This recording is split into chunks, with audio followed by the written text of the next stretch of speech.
ഭ്രാന്താലയത്തിൽ നിന്ന് ദൈവത്തിൻ്റെ സ്വന്തം നാട്ടിലേക്ക് പരിവർത്തനം ചെയ്ത മലയാളി നിർഭാഗ്യവശാൽ കഴിഞ്ഞ കുറേ ദിവസങ്ങളായി കേട്ടുകൊണ്ടിരിക്കുന്ന വാർത്തകൾ അത്രയും രക്തത്തിൻ്റെ ഗന്ധമുള്ള പേടിപ്പെടുത്തുന്ന വാർത്തകളാണ്. ആ വാർത്തകളുടെ എല്ലാം ഉത്ഭവസ്ഥാനം ലഹരിയും ലഹളയും തന്നെയാണ്. റിപ്പോർട്ടർ ചാനൽ തീർച്ചയായിട്ടും കേരളം മുഴുവൻ നടന്നുകൊണ്ടിരിക്കുന്ന ആ ക്യാമ്പയിൻ്റെ ഭാഗമായി ലഹരിയും ലഹളയും വേണ്ട എന്ന മുദ്രാവാക്യം ഉയർത്തി മഹാവാഹന റാലി തീർച്ചയായിട്ടും പൊതുസമൂഹത്തിൻ്റെ മുമ്പിൽ ബോധവൽക്കരണത്തിൻ്റെ ഒരു പുതിയ അധ്യായം തുറക്കാൻ ഉപയുക്തമാകും എന്ന് തന്നെയാണ് ഞാൻ കരുതുന്നത്.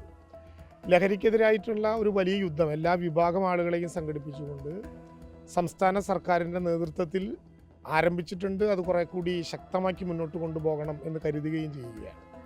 ഒരുപക്ഷെ മലയാളത്തിൻ്റെ മനസാക്ഷിയെ മരവിപ്പിക്കുന്ന വിധത്തിലുള്ള വാർത്തകൾ അപൂർവമെങ്കിലും കേരളത്തിന് ഗുണകരമാകില്ല. അതല്ല യഥാർത്ഥത്തിൽ മലയാളം. മാനവികതയുടെയും മനുഷ്യസ്നേഹത്തിൻ്റെയും കൊടിക്കൂറ ലോകത്തിൻ്റെ മുമ്പിൽ എല്ലാ കാലത്തും അവതരിപ്പിക്കുകയും ദൈവത്തിൻ്റെ സ്വന്തം നാട്ടിലേക്ക് നരകതുല്യമായിട്ടുള്ള ജീവിതത്തിൽ നിന്ന് നിരവധി വഴികളിലൂടെ കടന്നു വരികയും ചെയ്യുന്ന കേരളം ലോകത്തിൻ്റെ മുമ്പിൽ ആ അന്തസ്സ് ഉയർത്തിപ്പിടിച്ച് മുന്നോട്ട് പോവുക തന്നെ ചെയ്യണം. ലഹരിക്കെതിരായി മനുഷ്യൻ പരസ്പരം സ്നേഹിക്കാൻ കഴിയുന്നൊരു കാലത്ത് അനിവാര്യമല്ലാത്ത അനാവശ്യമായിട്ടുള്ള ലഹളകളിലേക്ക് കിടക്കുന്ന ശീലങ്ങളിൽ നിന്ന് മാറി മലയാളത്തെ നാം എല്ലാം കരുതിയതുപോലെ ദൈവത്തിൻ്റെ സ്വന്തം നാടാക്കി മാറ്റണം.